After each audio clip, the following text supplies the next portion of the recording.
Nairobi International Trade Fair is on. From the 23rd of September to the 29th, visit the Jamhuri Park Showground, Nairobi. There will be plenty of entertainment, food, innovations, and learning activities. You can also sample unique variety of products from local and international companies in agri-tech innovation and general trade. Call us on 0715-760-769. Email on trade@nitf.ask.co.ke.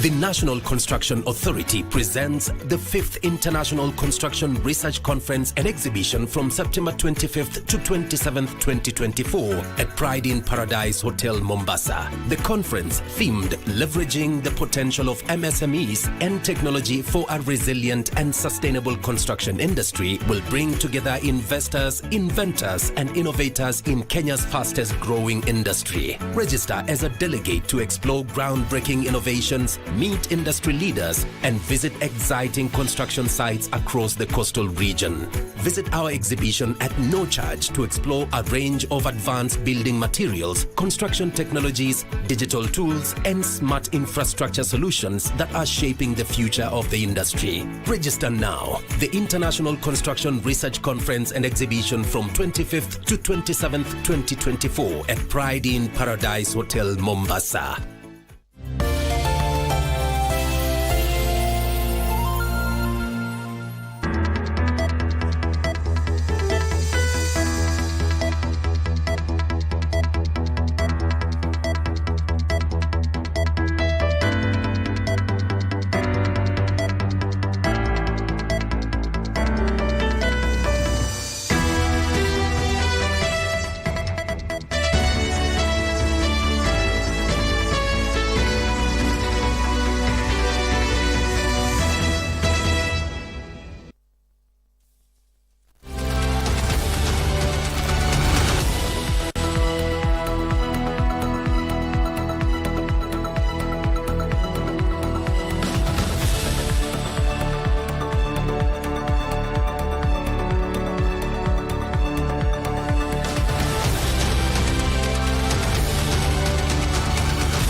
Well, government has not finalized any deal with the Adani Group yet.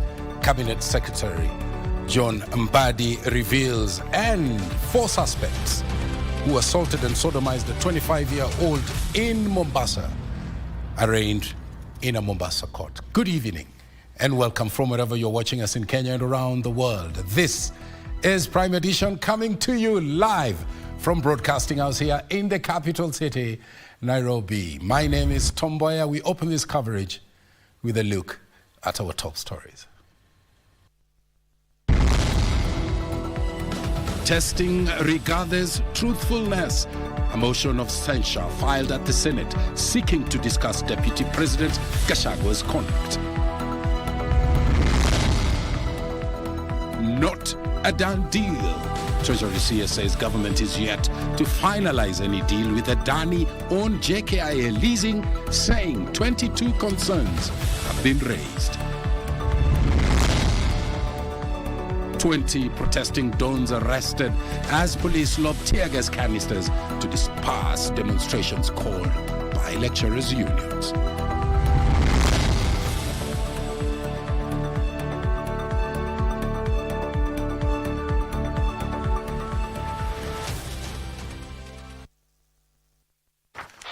Thank you once again for joining us. Anne Wangeshi is in charge of our sign language docket.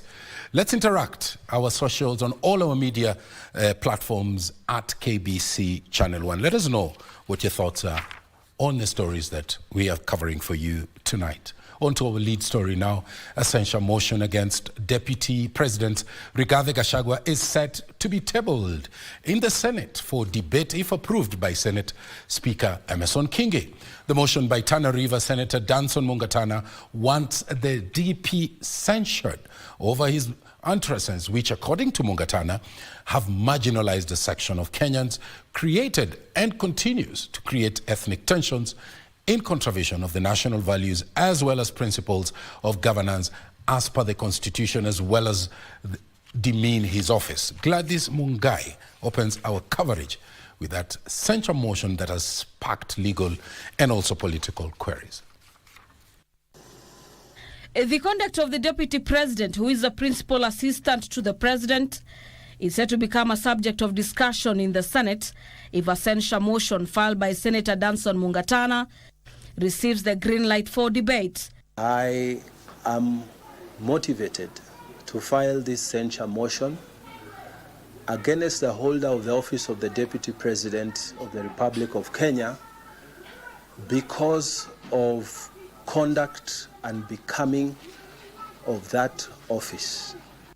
The motion filed on Monday wants the conduct of the DP as a state officer scrutinized over claims he has made public utterances that demean his office and offend the Constitution on issues that touch on, among others, the employment of Kenyans to the public service, allocation of resources to devolved units, and incitement of a section of Kenyans to disobey lawful directives by some county governments. Mimi ninaenda kuomba Senate ikatae mambo ambayo yanaendelea sahihi. Hii Kenya iko na shida na hatuwezi kukubali mtu mmoja kukataa kufanya kazi yake na kuingiza mambo mengi badala ya kufanya ile kazi ambayo katiba ya Kenya ilimpatia. According to Mungatana, his conduct contravenes Article 75 of the Constitution and goes against national values and principle of good governance as envisaged in Article 10, subsection 2 of the Constitution. According to Senator Mungatana, DP's public utterances are deepening divisions in the country. Let us bring the current office holder into order. The current office holder into order to do what he is supposed to do by the provisions of this Constitution of Kenya. Further, the censure motion also raises queries over his potential ethnic lapses in his role as the Deputy President. The Deputy President of the Republic of Kenya has been conducting himself as if he belongs to only one region of the Republic of Kenya, to the exclusion of other regions of the Republic of Kenya, to the exclusion of other counties such as Tana River County in the Republic of Kenya. So this is a censure motion which I have filed today with the office of the Speaker of the Senate. If approved, will be debated after 3 days. It will also require a simple majority to censure him and the House decision communicated to the President. If the motion sees the light of the day, he will become the first Deputy President to be censured by Parliament, which could pose hurdles in his political career. For Prime Edition, I'm Gladys Mungai. And the big question is, will the Senate Speaker censure okay that motion, or will he censure that motion? I beg your pardon. We'll be tracking that story for you here on Prime Edition.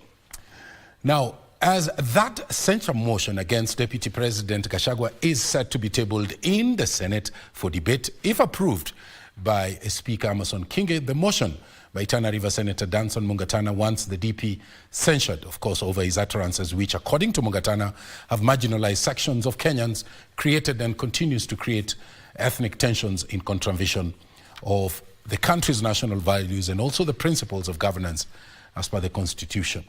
And Gladys Mungai is with the details of that censure motion that has really, really sparked legal as well as political queries. Thank you. The simmering political tension appeared to boil over Monday following the move by Senator Danson Mungatana to file a censure motion against Deputy President Rigathi Gachagua, a move that appears to have further fueled the political climate, with a section of politicians accusing the DP of shooting himself in the foot. The position of Deputy President must remain of appointment, being appointed by the President. And there will be no all these circus you hear.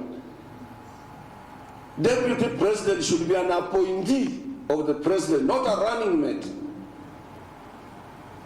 Because when he becomes a running mate, he feels he's also a president.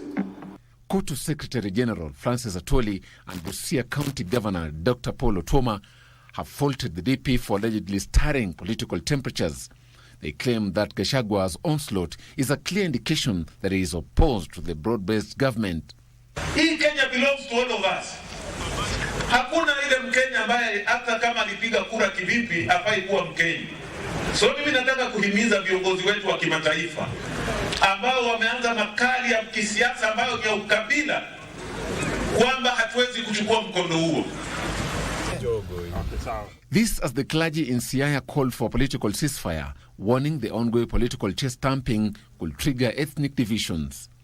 I'm appealing to His Excellency the Deputy President and those who are on that line, please let us tame our tongues and then give the President the honor that is due for them. They should talk to one another in private, because even their spouses are from the background of faith. So they can consult and talk together and consult and bring peace to the nation. Joseph Ohungu for Prime Edition.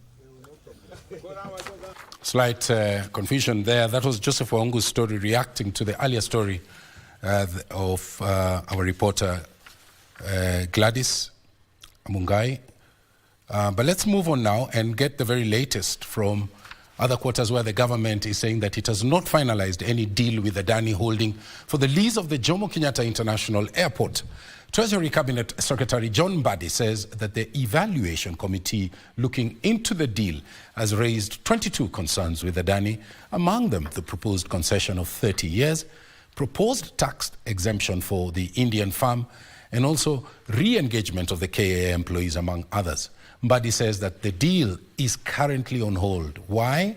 Because of the pending court cases. In respect of the matters before the committee, Treasury Cabinet Secretary John Mbadi Monday afternoon appeared before the Senate Committee on Road and Transport over the thorny JKIA Adani deal. This process is ongoing. As a matter of fact, if it went to conclusion, the Senate would now be investigating a matter that has all the facts presented. But as it is, there are certain aspects of it that could still be ongoing. CS Mbadi, in a 19-page response, says that the deal between the government and the Indian company is currently under the due diligence stage but has been halted due to an active court case. That the due diligence, which was supposed to be continuing under Section 27, is now on hold because the matter is in court. To proceed procedurally, you should have allowed the CS to go through the documents he has brought. In a heated session that saw a back and forth between the members and the CS. Please, let's respect each other. Allow the CS to If you ask me a question, I've come here. This is a matter of national importance, for heaven's sake. Let us be the reason why I am reacting to you the way I am is because you've not even seen the matter. I have not come here. And you are busy responding. Stop gatekeeping. I've come here. These things you can't gatekeep anymore. Stop gatekeeping. And please, we must deal with this issue nationally. It's a national important issue. Supply information. Wait for the information. If you don't need it, Kenyans need it. Revealed that the evaluation committee had identified 22 issues in the proposal and recommended that the issues be addressed by the Adani Airport Holdings Limited at the project development phase. You are required to provide confirmation that none of these people are listed on World Bank and PPRA list of ineligible farms. Surely that does not mean that they can tell you themselves that we are not listed. That is not the standard. It was confirmed through checking the website of World Bank.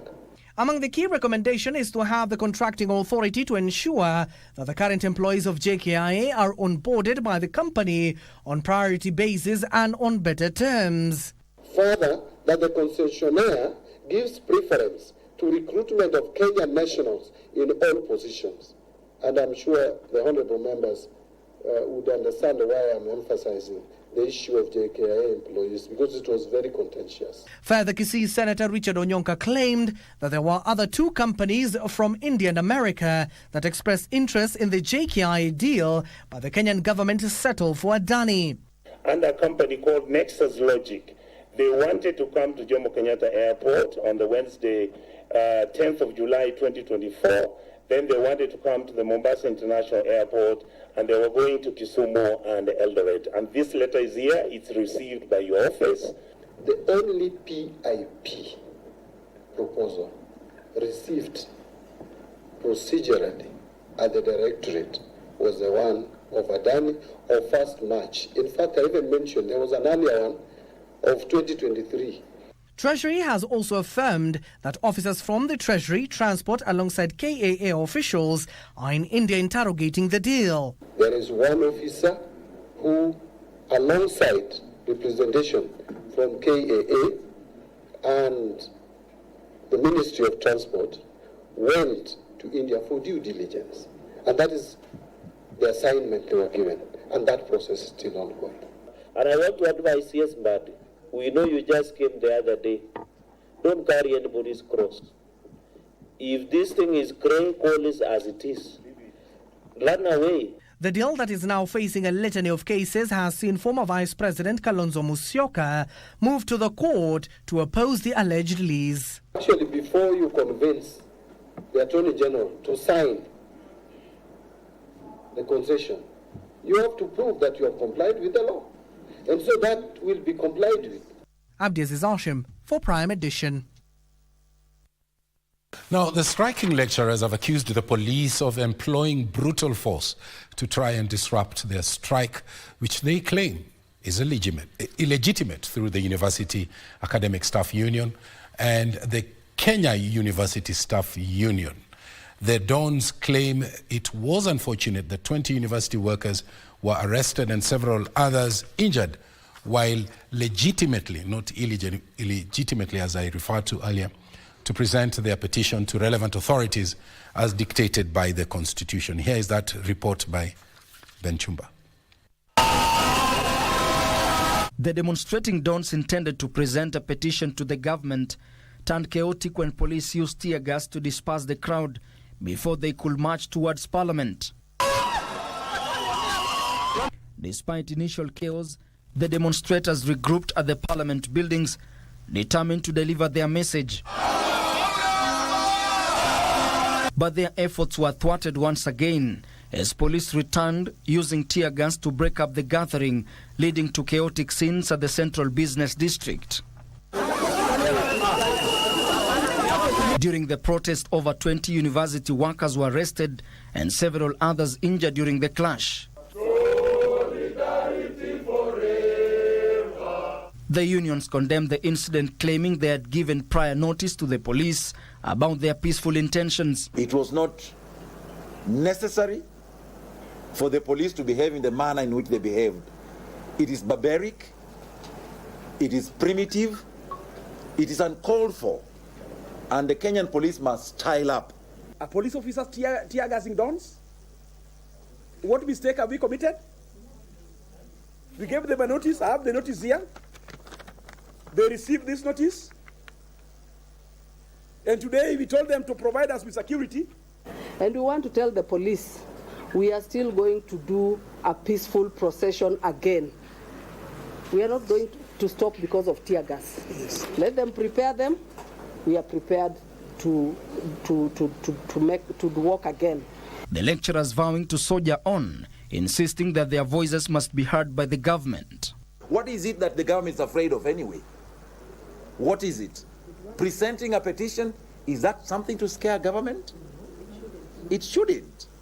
And if they continue like this, then it makes us believe that there is something that the government is hiding.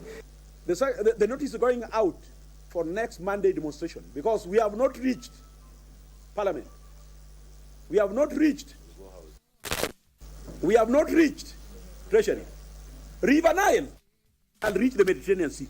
In the petition, public university workers demand for the implementation of the 2021-2025 CBA, harmonization of allowances, a 40% automatic annual increment, budget allocations for promotions, and the immediate payment of deferred salaries for Egerton University staff. Only at the university, that's where you find people are being paid 57% of salary. That is where you find deferred pay. That is where you find somebody stagnating in a position for over 20 years. And university workers are saying no to impunity in our sector. We want the CS Ministry of Education to budget for promotion and recruitment of 15,000 plus lecturers in public universities. We are waiting for CBC students to join our universities, while we are only a paltry 10,000. Ben Chumba, Prime Edition. We shall never be divided. The government is ramping up efforts to complete stalled road projects and initiate new projects crucial for facilitating the movement of people and goods to help accelerate Kenya's economic transformation. Speaking in Kinangop, Interior Cabinet Secretary Kithure Kindiki, together with Transport Cabinet Secretary Davis Chirchir, while assuring Kenyans of speedy completion of the projects, emphasized the importance of national unity in enhancing development. Interior Cabinet Secretary Kithure Kindiki Monday joined forces with Transport Cabinet Secretary Davis Chirchir, Kinangop MP Kwenya Fuku, and other local leaders to celebrate the resumption of the fully funded construction of the 40.5-kilometer engineer Mbiginano Gathara to Laga Mbirithi Chuma Road project. Nataka kuamrisha County Commissioner wa hapa Nyandarua ujue ya kwamba wewe ndio unapaswa kuhakikisha kwamba miradi yote ya serikali ya wizara zote, barabara, maji, stima inaendelea. Na kama kuna kasoro yoyote, kwa mfano ugundue ya kwamba contractor ametoka kwa site, upige ripoti mara moja ili hatua ichukuliwe. During the event, Kindiki reassured Kenyans of the government's commitment to the swift completion of ongoing development projects, underscoring the administration's focus on enhancing infrastructure to support economic growth. Watu ambao wanatoka sehemu hii, zile kazi ndogo ndogo za hapa zipewe watu ambao wanatoka katika hiyo sehemu. The leaders called on Kenyans to unite for a common goal of building a prosperous nation. Tukiendelea na umoja, watu kutoka sehemu hata zingine wataweza kufika hapa Central ili tuwe na Kenya moja. Tusiwe ni Kenya ambayo tuko na migawanyiko mingi.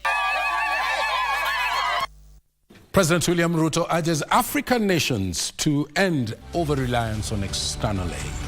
Details of that story and much, much more coming after this short break. Stay with us.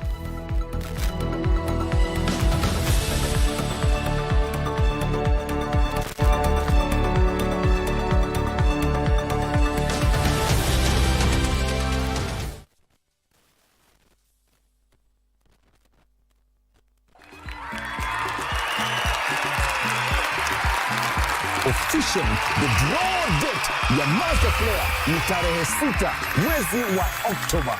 Zidi kucheza, jaza tiketi zako ikiwa ni *570# option 400. Tucheze, tusaidie, tushinde!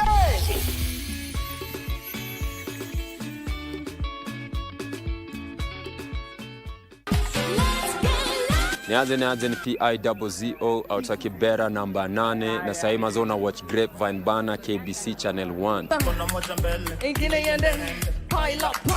Should know what I'm talking about, and that is breaking or break dancing, which is done by B-boys and B-girls. So that Octopizzo got to release his 8th studio album a couple of weeks back.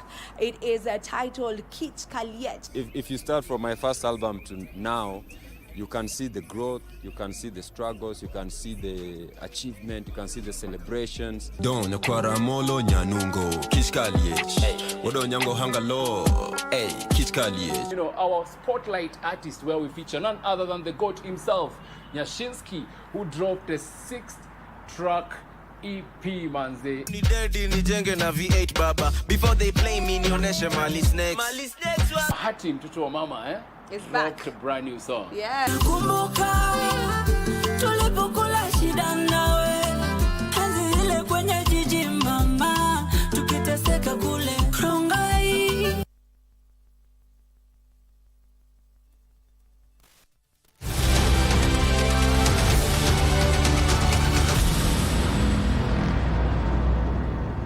Welcome back, our socials at KBC Channel 1. Let's take you now to the United States, where President William Ruto has urged African nations to end reliance on external aid on critical issues such as healthcare. The head of state says that the African nations need to develop their own financing models that can ensure that the continent has access to capital that can build quality health infrastructure needed. Speaking during the launch of the Program for Investment and Financing in Africa in New York, President William Ruto challenged African countries to take charge of their own destiny through breaking free from reliance of nations outside Africa on crucial services such as healthcare. None of this can be sustained without rethinking how we fund these initiatives. Africa's rise depends on ensuring that our continent has access to capital that can build the healthcare infrastructure that we need.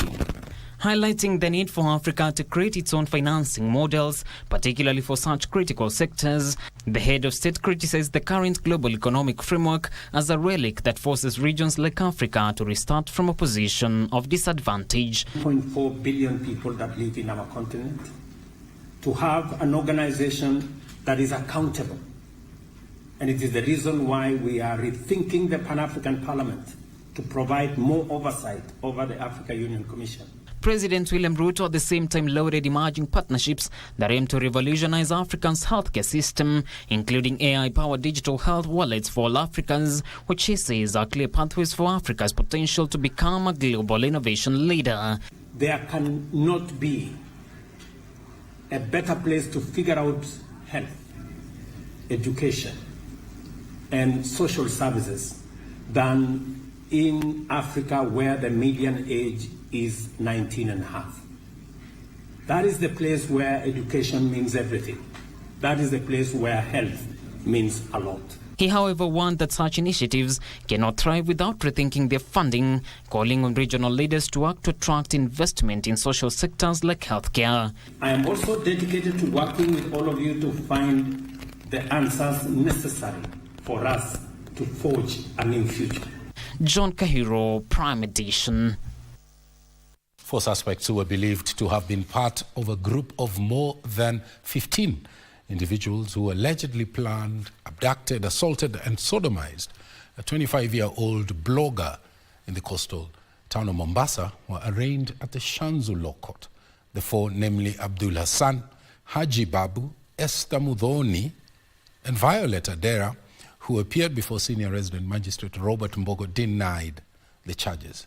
They are facing charges of conspiracy to commit a felony and abduction with intent to confine. Abdul Hassan and Haji Babu had additional charges of gang rape and assault with intention to cause bodily harm. The blogger was allegedly sexually abused following a social media video he posted that he said to have angered the top county official. The accused person were remanded at the Shimolatewa remand prison, awaiting the ruling on their bail application set for Thursday of next week.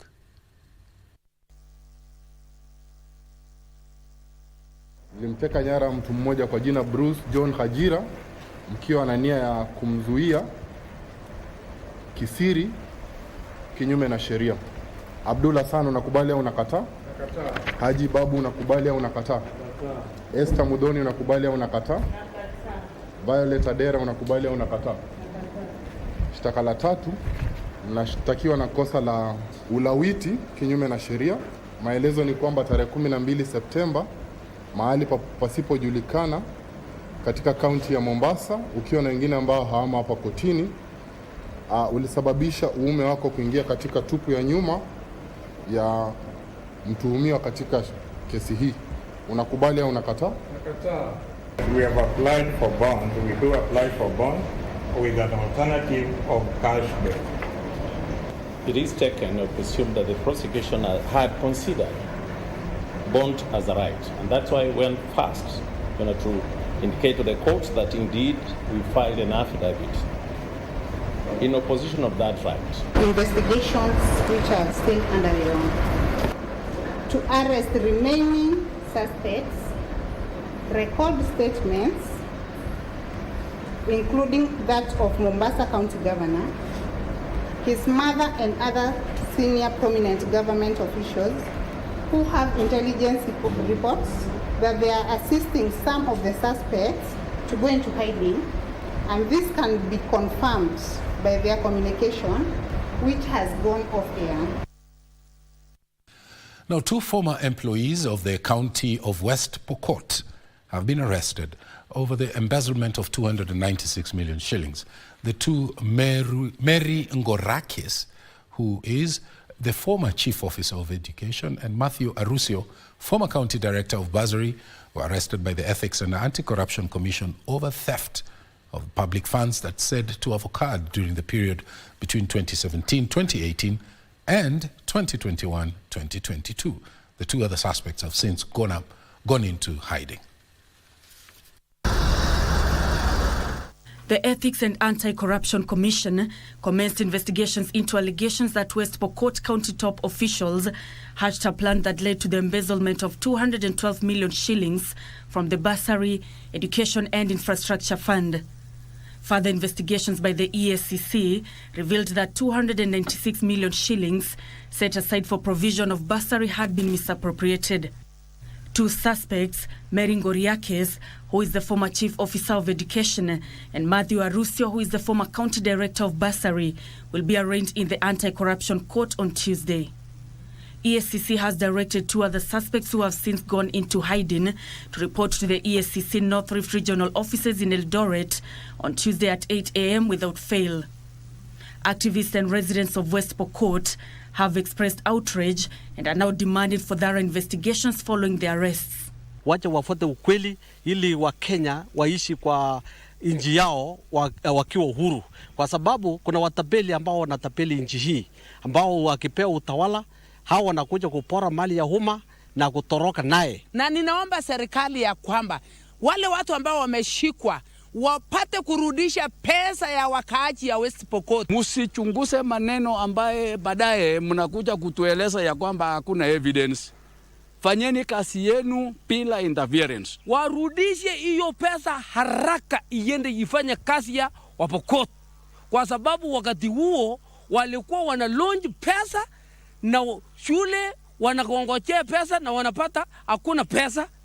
Meanwhile, Nandi Governor Stephen Sang has maintained that he will not stop the purge on persons employed illegally in the county.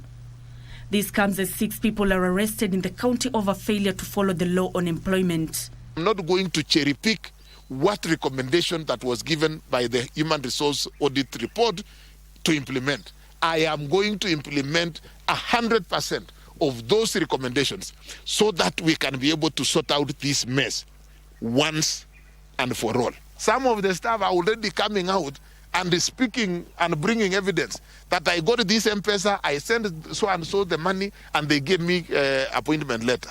I gave this amount of money to so and so who works within the payroll, and my name was slotted into the payroll. Nancy Okware, Prime Edition. This week on the Cabinet, we take a closer look at one of the prominent figures in President Mwai Kibaki's cabinet, Peter Njeru Dwiga. With a diverse career spanning both business and politics, Dwiga served in the Cooperative Development Ministry, where he championed initiatives like the listing of Kenyan coffee as a key export to the US and the revival of KCC.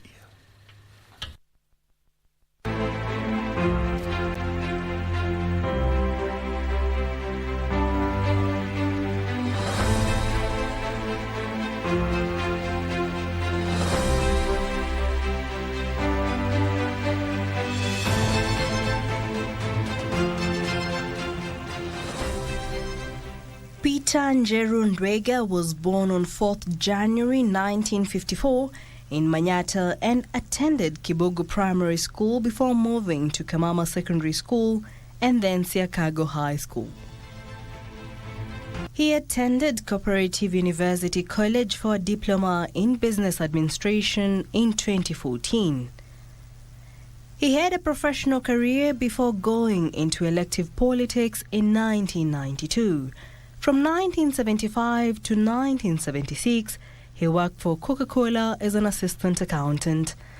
In 1977, he joined American Insurance Company as a sales representative and was promoted to unit manager in 1979. In 1984, he became the company's agency manager in charge of the Mount Kenya region. The political collaboration between Mwai Kibaki and Ndwega that culminated in his appointment to the cabinet started in 1991 in the formative days of the Democratic Party, which Kibaki founded. He easily retained his seat in 1997 via the same party. Ndwega was committed to Kibaki's cause and did a lot of heavy lifting to rally the 4 constituencies in his region, Siakago and Gashoka in Mbeere, and Manyata and Ronyenjes in Embu, to support Kibaki when he ran for president in 1992. Ndwega was one of the legislators who rode to Parliament on a DP ticket in the same year, being elected as the Member of Parliament for Ronyenjes constituency. When DP joined with other opposition parties to form the National Rainbow Coalition NAC in preparation for the 2002 general election, Ndwega moved with Kibaki. It was after he had won his seat by a comfortable margin on a NAC ticket that Kibaki appointed him to the cabinet. He was appointed Minister for Cooperative Development and Marketing in the first of President Mwai Kibaki's 2 terms. The Member of Parliament for Manyata constituency was also the only cabinet minister at the time from the then Embu and Mbeere districts. One of Ndwega's achievements during his time at the helm of the Ministry of Cooperative Development and Marketing was to have Kenyan coffee listed as one of the country's exports to the United States of America. This was facilitated by the African Growth Opportunity Agreement, AGOA. In the new agreement, Kenyan coffee would be fully processed, packaged and sold to the US under a Kenyan brand name. Before then, local coffee was auctioned at the Nairobi Coffee Exchange in its raw form. Buyers would then process and resell it under their brand names at higher prices. He also oversaw the writing off of debts so as to salvage cash-strapped cooperative societies. In August 2003, the minister facilitated the injection of 600 million shillings into KCC to cushion dairy farmers from low milk prices during the high milk supply season. The KCC revival was no doubt one of the success stories of Kibaki's administration. In 2007, Ndwega contested the Manyata parliamentary seat with all the advantages of incumbency. By that time, he had maintained his grip on the seat for 15 years, but in an unexpected turn of events, Ndwega was floored in the elections by Emilio Kathuri, a businessman. The loss saw him exit Kibaki's cabinet, and the cooperative's docket was handed to Joseph Nyaga in the 2008 Grand Coalition government that had Kibaki as president and Raila as prime minister. On 10th April 2012, President Kibaki appointed him chairman of the Export Promotion Council for a term of 3 years. In 2014, President Uhuru Kenyatta appointed Ndwega chairman of Tanathi Water Services Board, and in 2017, Ndwega made a political comeback when he was elected senator for Embu County.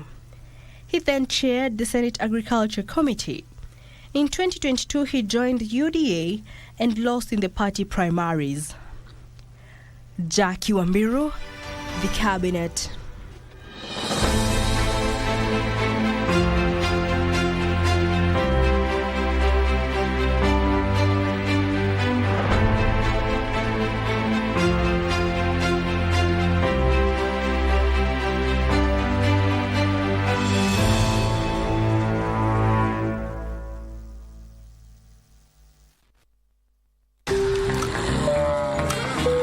avieta imerahisishwa.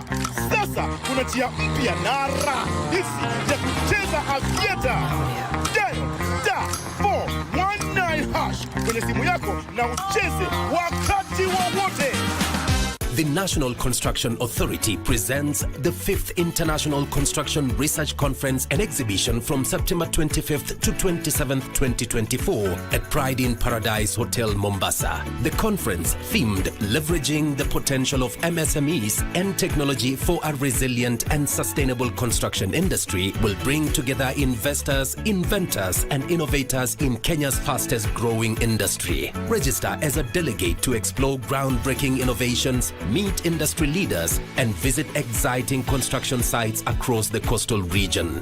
Visit our exhibition at no charge to explore a range of advanced building materials, construction technologies, digital tools, and smart infrastructure solutions that are shaping the future of the industry. Register now. The International Construction Research Conference and Exhibition from 25th to 27th, 2024 at Pride in Paradise Hotel, Mombasa.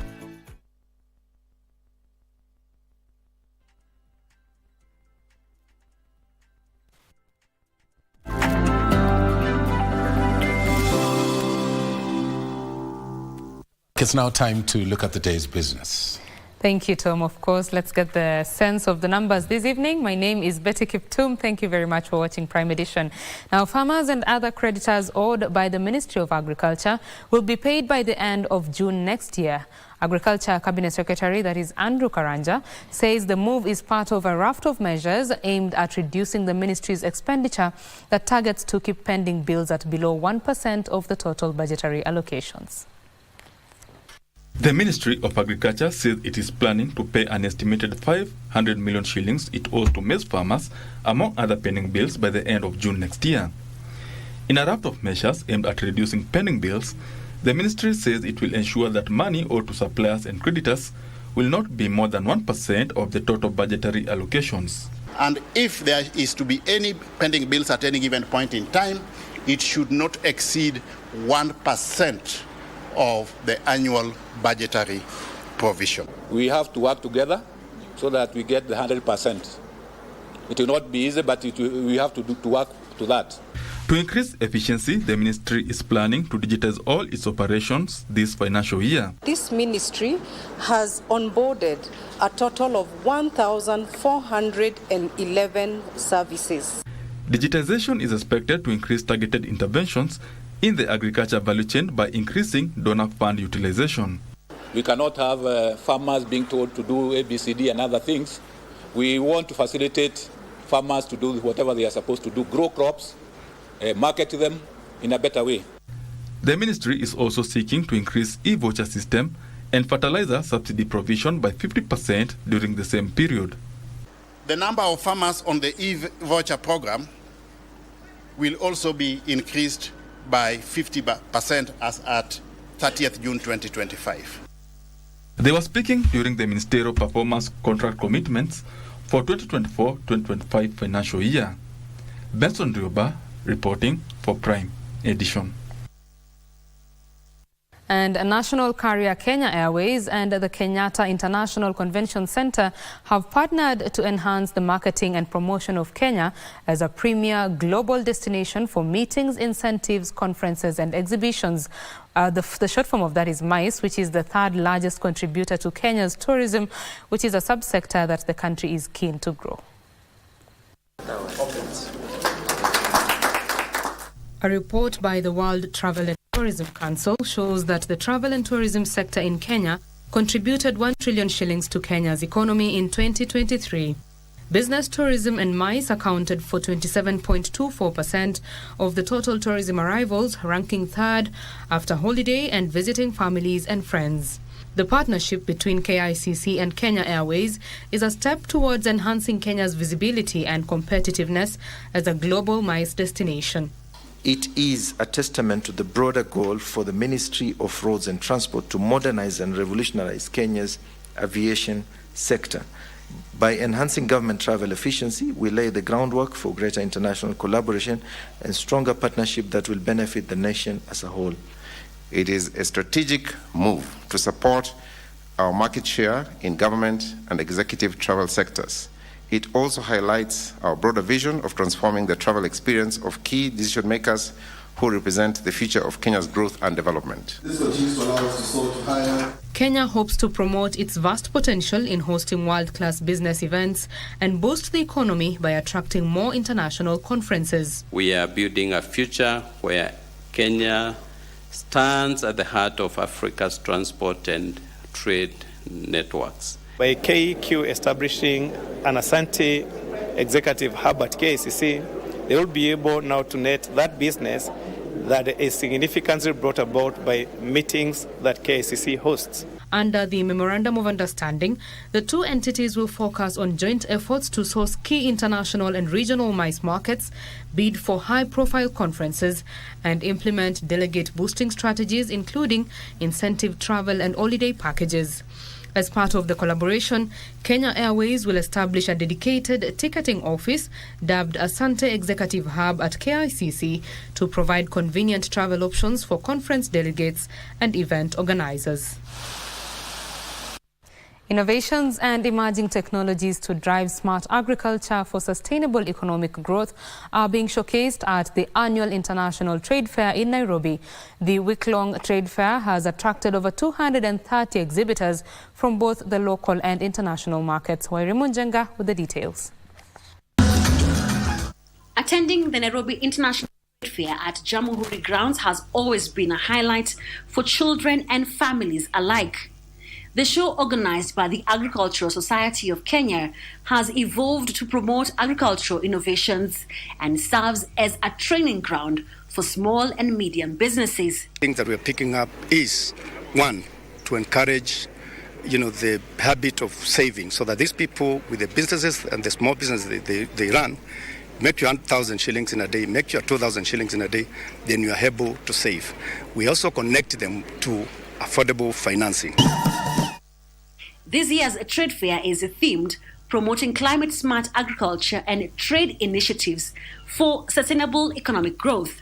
Industry players and farmers are looking to capitalize on the trade fair to boost intra-Africa trade and explore new and emerging smart agricultural innovations. It's about time where Africans ought to be able to communicate within each other, trade among ourselves. And I think this initiative is also very good. So we are able to bring items from produced in Ghana into this under that auspices. Think about, can we export ready tea to those countries, ready coffee to those countries? If you look at the flower sector, for instance, and vegetable sector, most of our produce is now not raw flowers going to Europe. They go in bouquets, they go in nice presentations. If you look at our vegetables, they packed in a really nice packaging. All the vegetables are there. So that's called value addition. In agriculture, for those of us who don't like touching soil, if you visit our farms, then there's a new technology where you'll plant your crops, but you don't need to touch the soil. You can be able to irrigate your farm just by a click of a button from your house, from your office. Kenya National Highways Authority, KENHA, is also leveraging on the platform to showcase efforts to enhance connectivity across the continent. Through innovations such as the installation of virtual way bridges and weigh-in motion systems, travel times for goods have been reduced to just 3 days. It used to take almost 7 to 10 days to move from the port of Mombasa all the way to Busia. In terms of connectivity, we made sure that the evacuation corridors are smooth, working and in good motorable position. Innovation such as the bridge inspection vehicle that inspects bridges, overpass and underpass are some of the innovations being showcased right here at the Nairobi Showground. And also we'll be looking at adaptability, sustainability and resilience as key pillars as the main focus for the National Trade Fair. Wairimu Njenga for Prime Edition.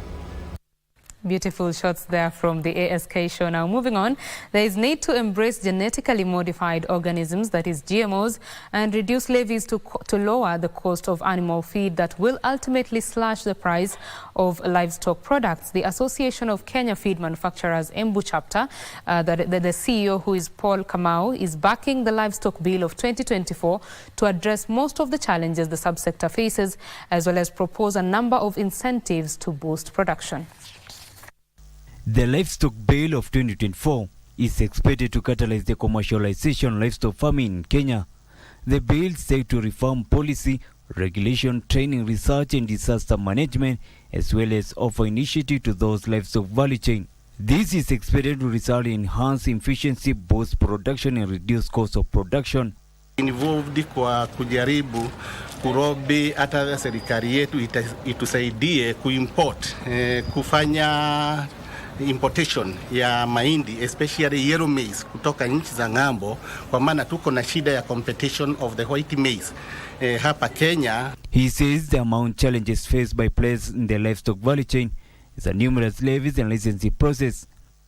Issue access to raw material from for our feed mills kwa kampuni zetu za kusiaga vyakula, na akifema nafikiri itaanza kuhusisha na kujihusisha na serikali kwa mpango ambao serikali imetoa kuhakikisha tunaweza kuproduce kutoa the raw materials ambazo tunaproduce hapa tunanunua nje kama soya, kama mahindi. He's advocating for adaptation of technology and a new trends such as genetically modified organisms to ensure quality products are produced efficiently. Na officials wa akifema ni kuona vile kunaweza anzishwa pilot projects in this country, vile tuseme kama area fulani kama ni pandi ya Meru kwa Mitungu, that is one area inaweza kitu kama soga inaweza grow pandi hiyo, na vitu vingine vile wanaweza fanya research kujua nchi hii yetu, so that hata farmers waweze kupata pesa na tuweze kufanya employment ya hawa vijana wetu.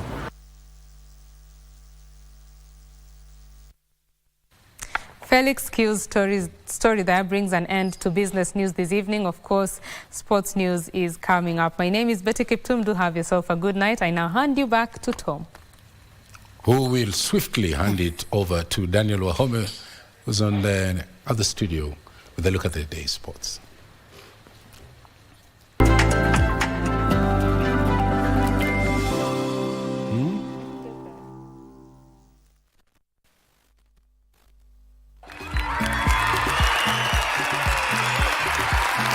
Officially, the draw date ya Master Player ni tarehe 6 mwezi wa Oktoba.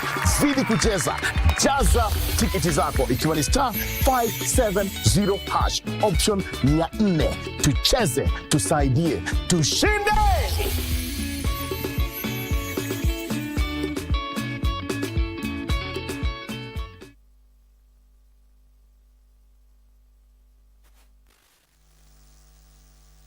Five, 6, 7, 8.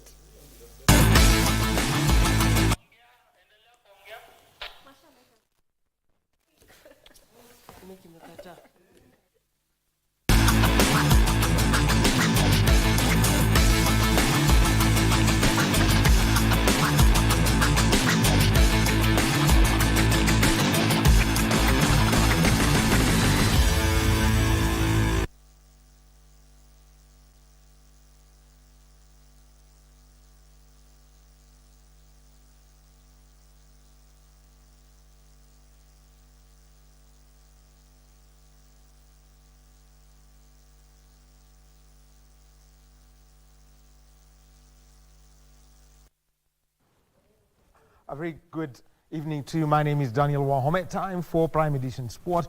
And we start with the national under-17 women's soccer team, the Junior Starlets, who are intensifying their training in Alicante, Spain, in readiness for their debut at this year's under-17 FIFA Women's World Cup, scheduled for the 16th of October to the 3rd of November in the Dominican Republic. Junior Starlet training entered day 4 in Alicante, southeastern Spain, as they continue with their preparations for the global showpiece.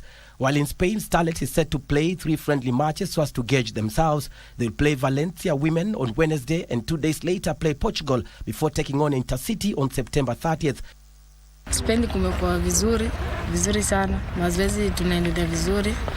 Na hizi conference zenye zinakuja tunajitayarisha tuone venye World Cup tutacheza. Na sisi tunaona mazoezi iko vizuri. Spain imekuwa poa. Tuna train vizuri. Friendly yetu ya kwanza tutakuwa na Valencia.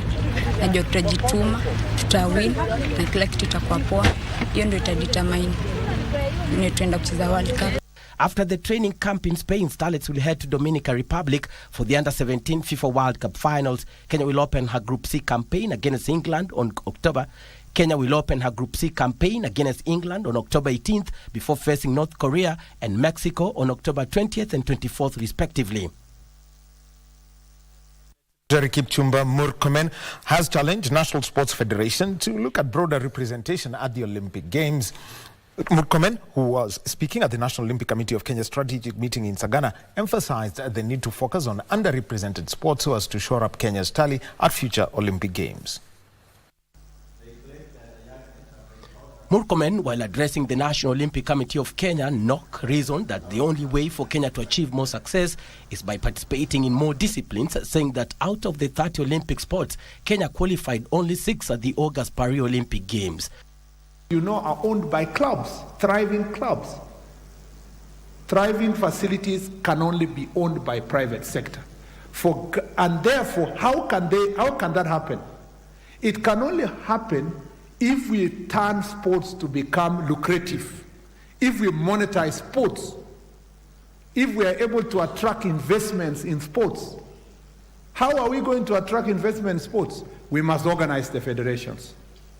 For the set targets and goals to be achieved, Murkomen called for collaboration between federations, athletes and technical officials, even as he urged for accountability amongst the federation heads. 3 people, they are only known to themselves, and in fact they don't want publicity because they don't want the other people to come and compete for leadership in those federations.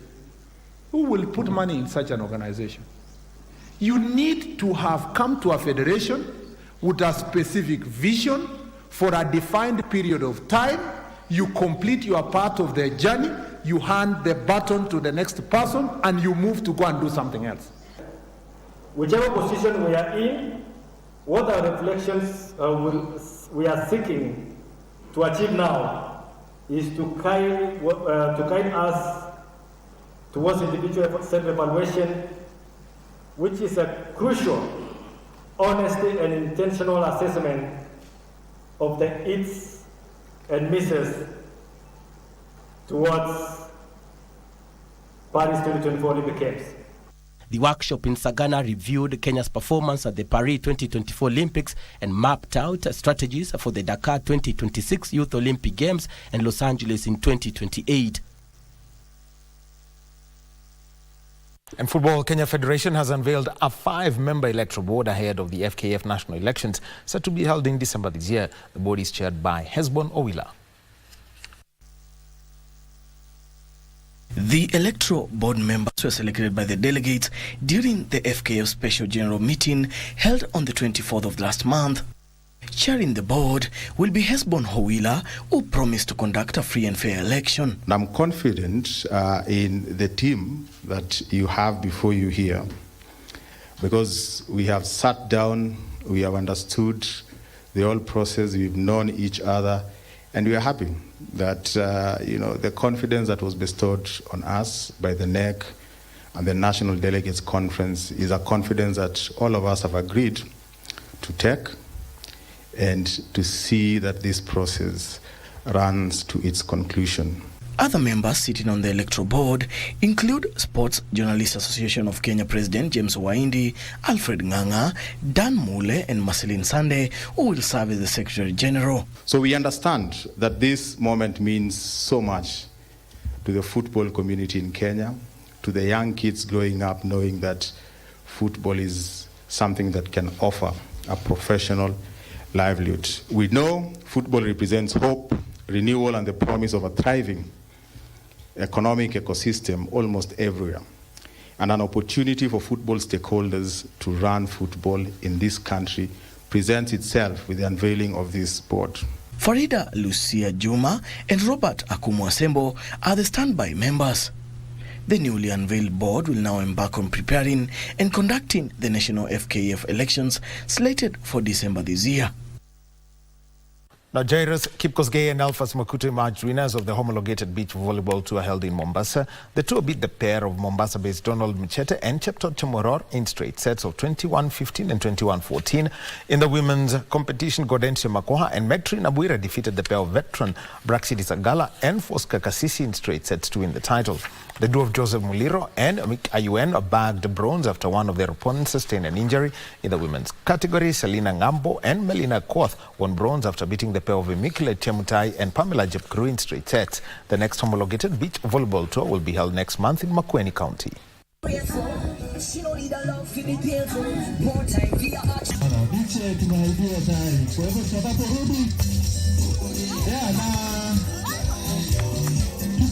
Now, Kisumu City Stars have secured a spot in the Tujiamini Cheza Dimba nationwide contest. After winning the Nyanza region competition, the Tujiamini initiatives head to the South Rift, where applications are ongoing and will close at the end of the month. Despite a slow start to the competition held at the Moi Stadium in Kisumu, the Stars found their footing in the first semi-final with a 3-0 win over Sparks FC. They went ahead to emerge victorious in a closely contested final against rivals Kisumu Greenlands, who had settled for a goalless draw against Mawengo FC in the second semi-final of the day. Njeru Odoyo scored the only goal for the match in the first half to bag a crucial 3 points that further stamped Kisumu City Stars authority with a 7-point lead. In addition to securing a spot in the upcoming Tujiamini Cheza Dimba nationwide tournament, Kisumu City Stars, that is high in a spot in the National Super League in the next 3 years, won themselves a much-needed sponsorship worth 250,000 Kenyan shillings annually for 3 years, including home and away kits. It feels great. I feel grateful and I feel happy because winning always brings happiness to people. And I feel that this is a challenge and an opportunity because in a lifetime as a footballer, we always gauge ourselves by the trophies and the wins we get. Mercy Kabui, who represented SportPesa at the event, highlighted the need for more participation by women clubs, noting that the exhibition matches that features 4 teams was an improvement from previous Cheza Dimba tournaments. Turnout has been amazing, and for us it's more like giving back to the communities and just giving back to the grassroots levels. Our target is giving back to the grassroots levels to empower the young boys, just to encourage to make impact into the society. Now, and Korea DPR defeated Japan by a goal to 0 to win their 3rd Women's Under-20 World Cup in Colombia. Choi Il-son was a hero as she netted the winner in the 15th minute to hand North Korea the trophy. Choi won the golden ball, while the silver ball went to Japan's Manaka Matsukubo and the bronze ball went to USA's Ali Sedna. Korea shocked several big favorites on the road to glory in Bogota, including the USA and Brazil. Korea DPR now joined Germany and the US as the only 3-time champions at the FIFA Under-20 Women's World Cup. It was Japan's 3rd successive final in the competition, but they have now suffered 2 defeats in the last 2 editions. Poland will host the next edition of the Under-20 Women's World Cup in August 2026. And the shot over the top from Sydney.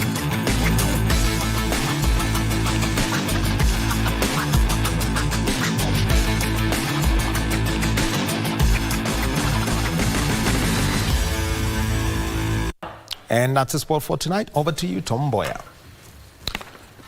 Many thanks indeed, Daniel Wahome, for that sporty update. I want to thank Anne Wangeshi for being in charge of our sign language docket tonight. Earlier on, we had Betty Kiptum handling the business segment. From all of us, especially the team in the back end, I want to thank you for watching. My name is Tom Mboya. Good night. From Nairobi, Kenya. We'll see you tomorrow. Bye-bye.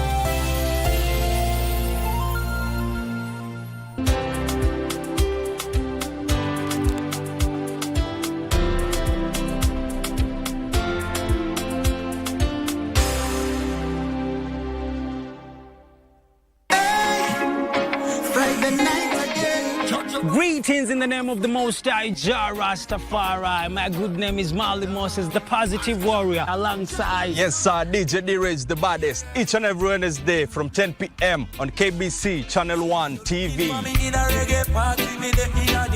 Tunakuletea the biggest reggae party in 254 in a yard extra. Extra niceness of reggae music. Extra dose of entertainment. When the thing is nice, we have to do it twice.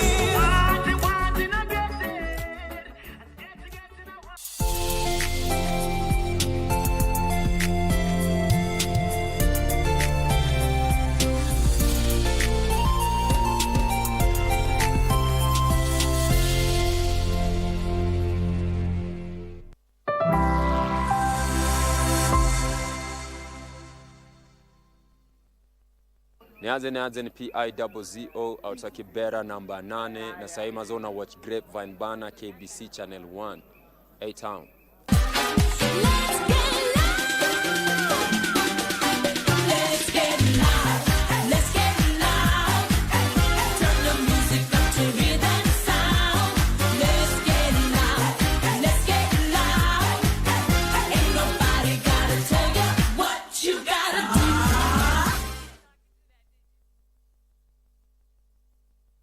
How are you doing, my good people of the 254 and beyond? What's up, and welcome to this amazing show that is Grapevine.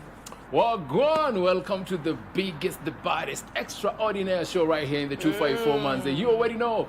But I tell me drop Ngoma Mboya. Yeah, he's back in the music scene. And it's such a